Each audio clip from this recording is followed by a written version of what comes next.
За регистрация на карта в MobiB е необходим код. Кодът може да получите от банкомат на банка участник в MobiB. Сложете картата, която искате да регистрирате. Изберете от менюто услугата MobiB.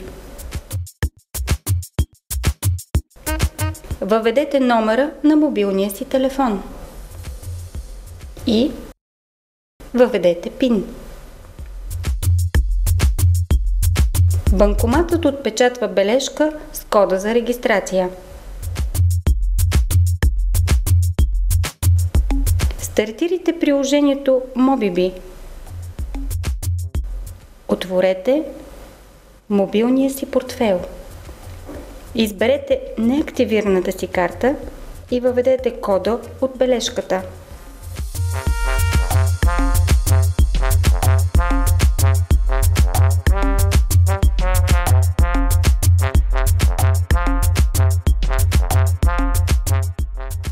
Лесно и удобно.